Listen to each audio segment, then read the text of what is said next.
जय श्री राम, जय श्री राम, जय गंगा मैया, जय गंगा मैया.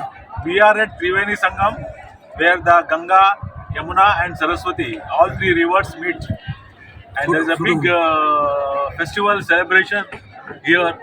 And it is a very, very sacred. It is very, very sacred to take a bath.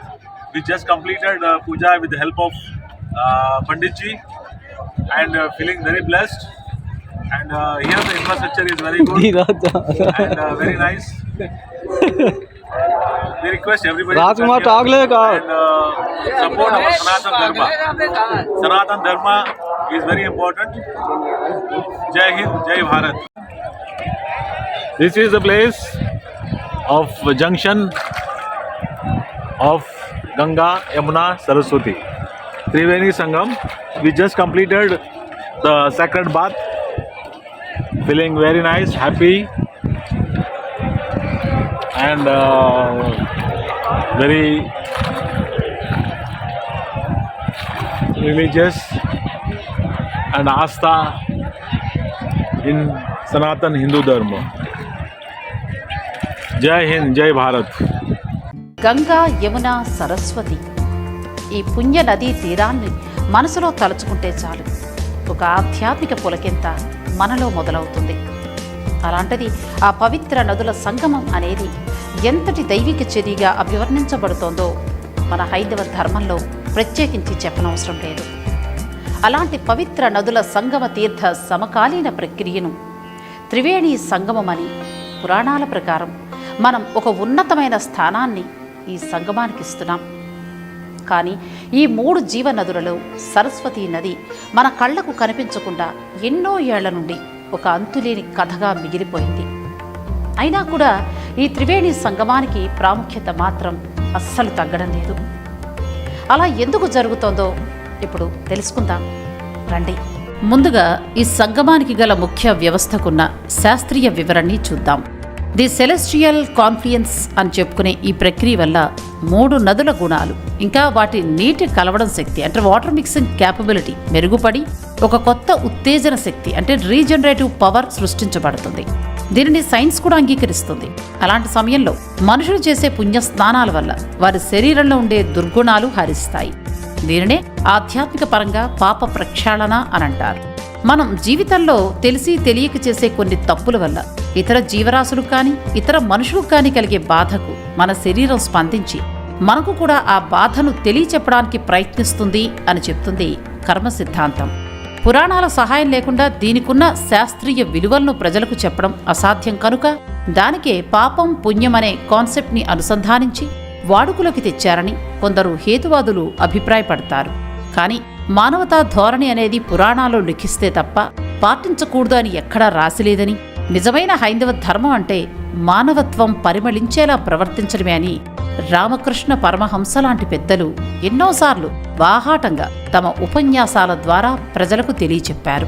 అలా ఎంతో కాలంగా ఈ సంగమ శక్తి వల్ల ప్రత్యక్షంగా గాని పరోక్షంగా గాని లక్షల మంది లాభపడ్డారు అని, మానవ శ్రేయస్సే ధ్యేయంగా పాటుపడే హైందవ ధర్మం కోరుకునేది లోక శ్రేయస్సే అని, ఈ సంగమ మహోత్సవాల సమయంలో వేలాది మందికి ఉపాధి ఇంకా లక్షలాది మందికి మోక్షం ఒకేసారి కలగడం వల్ల ప్రభుత్వాలు సైతం ఈ త్రివేణి సంగమ ఉత్సవాన్ని అట్టహాసంగా నిర్వహిస్తున్నాయని, ప్రకృతి నియమాలను గౌరవించి శుచి శుభ్రతను పాటిస్తే ఎలాంటి ప్రాణ నష్టం సంభవించదు కనుక ఒక వరుస క్రమంలో ఇలాంటి పనులకు పూనుకోవటం అత్యంత శ్రేష్టం అని అభిప్రాయపడతారు పండితులు. అలా తన వంతు శాస్త్రీయత మరియు సంఘపరమైన కారణాల వల్ల త్రివేణి సంగమం తన ఉనికిని వేల ఏళ్ల నుండి కాపాడుకుంటూ వస్తోంది. ముక్తామయాలంకృత ముద్రవేణి భక్తాభయత్రాణ సుబద్ధవేణి మత్తాళి గుంజన్మకరందవేణి శ్రీమత్ప్రయాగే జయతి త్రివేణి లోకత్రయైశ్వర్య నిదానవేణి తాపత్రయోచ్చాటనబద్ధవేణి ధర్మార్థకామాకలనైకవేణి శ్రీమత్ప్రయాగే జయతి త్రివేణి ముక్తాంగనామోహన సిద్ధవేణి भक्तान्तरानन्दसुबोधवेणी वृत्त्यन्तरोद्वेगविवेकवेणी श्रीमत्प्रयागे जयति त्रिवेणी दुग्धोदधिस्फूर्जसुभद्रवेणी नीलाभ्रशोभाललिता च वेणी स्वर्णप्रभाभासुरमध्यवेणी श्रीमत्प्रयागे जयति त्रिवेणी विश्वेश्वरोत्तुङ्गकपर्दिवेणी विरिञ्चि विष्णुप्रणतैकवेणी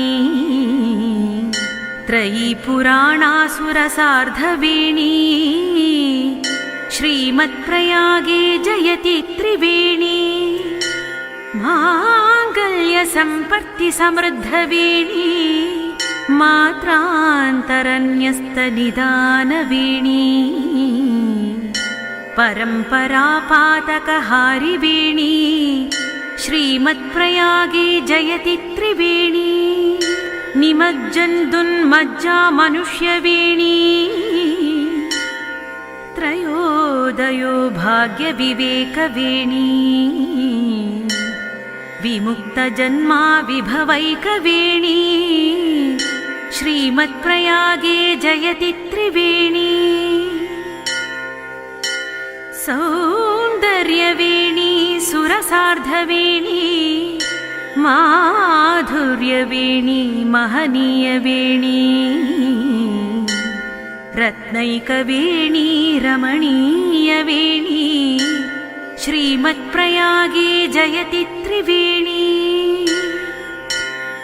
सारस्वताकारविघातवेणी कालिन्दकन्यामयलक्ष्यवेणी भागीरथीरूपमहेशवेणी श्रीमत्प्रयागे जयति त्रिवेणी